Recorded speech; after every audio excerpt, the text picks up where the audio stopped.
নমস্কার বন্ধুরা, আবার নিয়ে চলে এলাম ছোলার ডাল উচ্ছে দিয়ে একটা সুন্দর রেসিপি।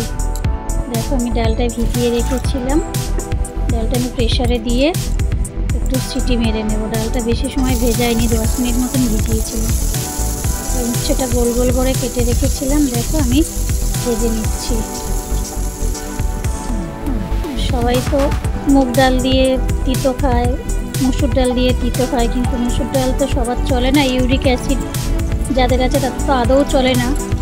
যার জন্য আমি সেই ভেবে আমি আজকে ছোলার ডাল দিয়েই রান্নাটা করলাম।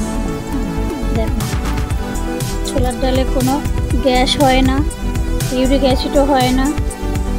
সমস্যার সমাধান করার জন্য ছোলার ডালই উপকার। দেখো, আমি ওর মধ্যে শুকনো লঙ্কা, তেজপাতা আর জিরে ফোড়ন দিলাম, দিয়ে ওর উপরে টমেটোটা দিয়ে দিলাম কেটে।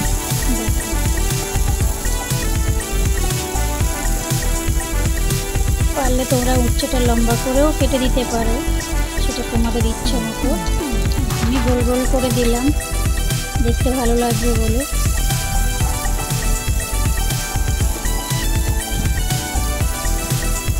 আমি হালকা ভেজে নিলাম সব কিছু একসাথে। তেলটাও তো কম দিচ্ছি, বারে বারে তুলে নিয়ে করলে তেলটা বেশি চলে যাচ্ছে। যার জন্য আমি একবারেই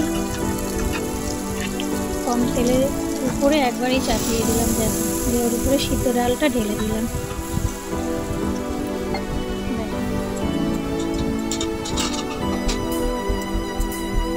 উপর দিয়ে একটু আদা বাটা, একটু জিরের গুঁড়ো দিয়ে দেবো, একটু হলুদ গুঁড়ো,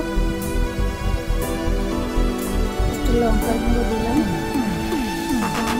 স্বাদ মতো নুন দিয়ে দিলাম, অল্প একটু চিনিও দেবো।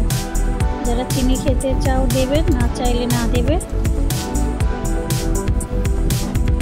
থেকে কটা কাঁচা লঙ্কা ছড়িয়ে দিলাম। এবার আমি একটু ঘি দিয়ে নামিয়ে নেব। দেখো, এই ডালটা খুব মুখরোচক, এই গরমে তৃপ্তি করে সুন্দর করে খাওয়া যাবে। অবশ্যই এই রেসিপিটা দেখো, দেখে যদি ভালো লাগে অবশ্যই কমেন্ট করে জানিও।